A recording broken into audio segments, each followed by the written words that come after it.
នៅក្នុងវីដេអូនេះខ្ញុំធ្វើជាមេតិកាសម្រាប់បងប្អូនដែលជាសិស្សនិស្សិតឆ្នាំទី1ទី2ឬក៏ទី3ដែលចូលរួមចំណែកក្នុងការបង្ហាត់បង្ហាញអំពីការគ្រប់គ្រងលុយកាក់នៅពេលដែលយើងចាប់ផ្ដើមចប់ទី12យើងមករៀនជានិស្សិតឆ្នាំទី1នៅភ្នំពេញក៏ដោយនៅតាមបណ្ដាខេត្តផ្សេងៗក៏ដោយចឹងនៅក្នុងនេះយើងនឹងផ្ដល់ជូននៅចំណេះដឹងខ្លះតាក់ទងជាមួយនឹងការរៀបចំលុយកាក់ក្នុងការសិក្សាការត្រៀមចេញធ្វើការហើយនិងការគ្រប់គ្រងការវិនិយោគផ្សេងៗសម្រាប់អនាគតរបស់សិស្សនិស្សិតម្នាក់ៗដោយដោតទៅលើចំណេះដឹងដែលខ្ញុំធ្លាប់បានរៀនសូត្រនិងបទពិសោធន៍ជាក់ស្ដែងមួយចំនួនដែលខ្ញុំបានជួប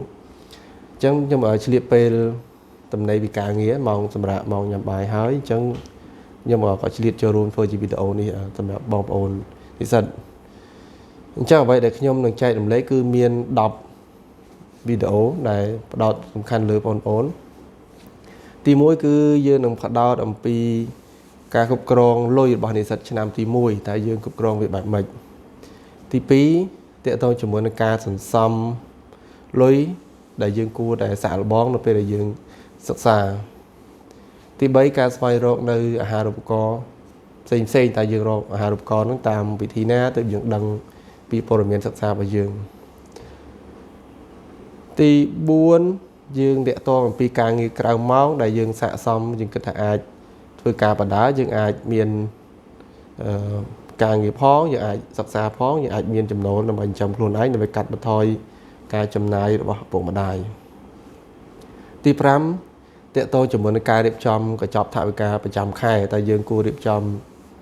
ថវិកាបែបម៉េចដើម្បីឲ្យយើងធ្វើការផងបានចំណាយគ្រប់គ្រាន់ហើយយើងអាចសល់លុយខ្លះទី6គឺការត្រៀមខ្លួនចេញធ្វើការនៅពេលដែលយើងរៀនបានឆ្នាំទី2ទី3ឬក៏ជិតចប់យើងត្រៀមខ្លួនបែបម៉េចដើម្បីយើងបានទៅធ្វើការហ្នឹងវាអាចល្អសម្រាប់ខ្លួនឯងបានការងារល្អប្រាក់ខែច្រើនហើយយើងអាចសល់លុយដើម្បីអនាគតរបស់យើងខ្លួនឯងណាទី7គឺតាក់ទងនឹងការធ្វើដំណើរតែយើងពេលដែលយើងទៅរៀនគួរតែឬក៏ធ្វើការហ្នឹងគួរតែជិះអីទៅឲ្យវាល្អវាស័ក្តិសមសម្រាប់ខ្លួនឯងហើយយើងអាចសល់លុយកាក់ទី8គឺតាក់ទងជាមួយនឹង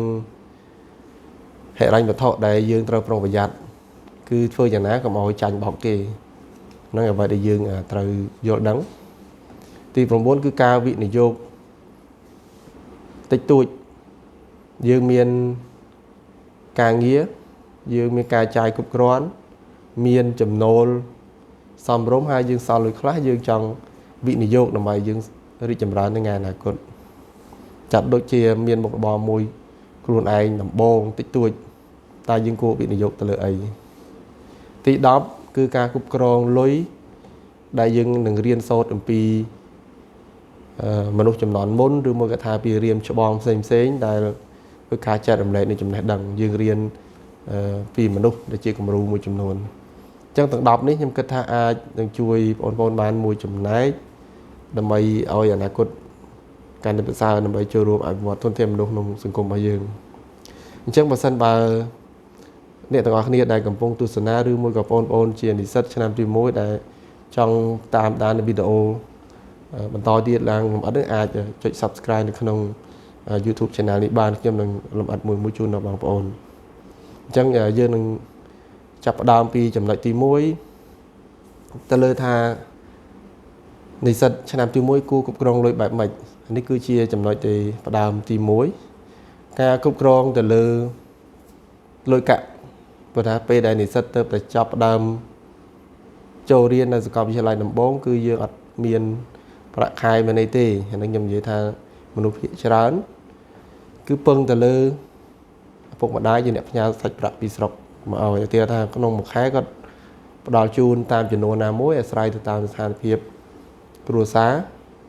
និងប្រភពចំណូលរបស់ឪពុកម្ដាយគាត់បែបរស់នៅរបស់គាត់ទៅអ្នកខ្លះបែបសាមញ្ញគាត់ចាយលុយមួយខែត្រឹម$200-300គាត់អាចចាយបានអ្នកខ្លះតតែ500ឬ1000អញ្ចឹងគាត់អាចចាយបានដោយថាគាត់ធ្លាប់រស់នៅ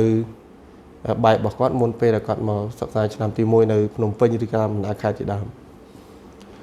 អ អញ្ចឹងនិស្សិតភាគច្រើនគឺតែតែជួបប្រទះនៅបញ្ហាហ្នឹងពេលដែលមកឆ្ងាយពីផ្ទះគឺជួបបញ្ហាទៅរឿងលុយកាក់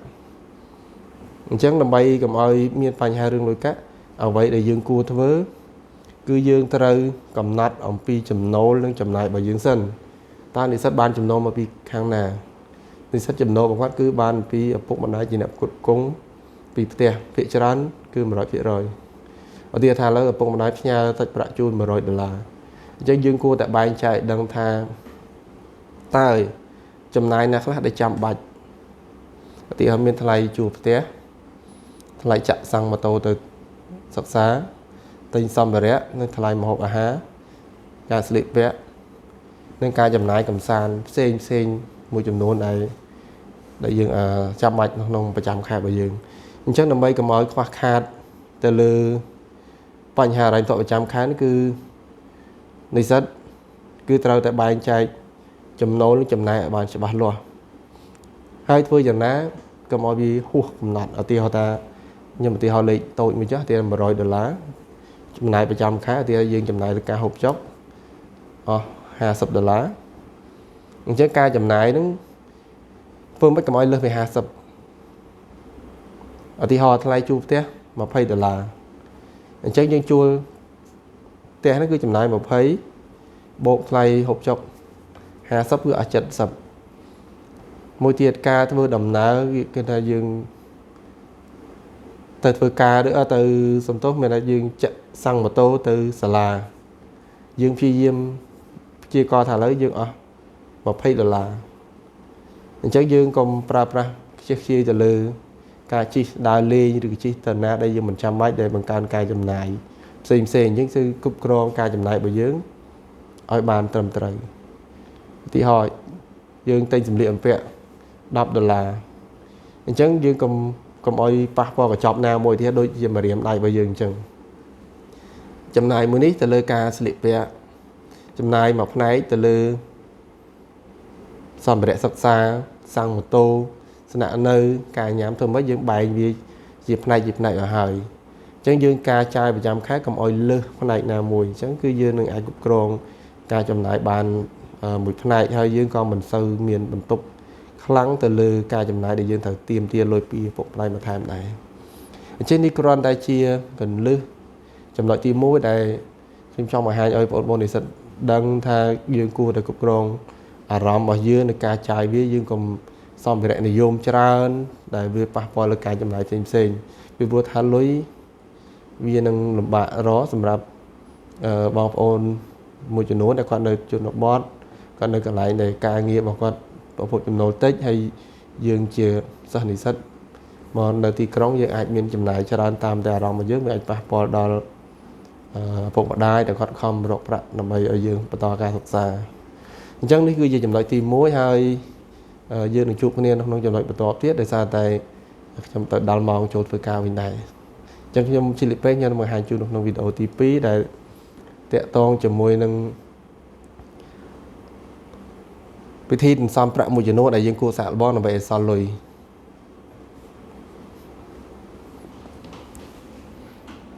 បាទចាំជួបគ្នានៅក្នុងវីដេអូបន្ទាប់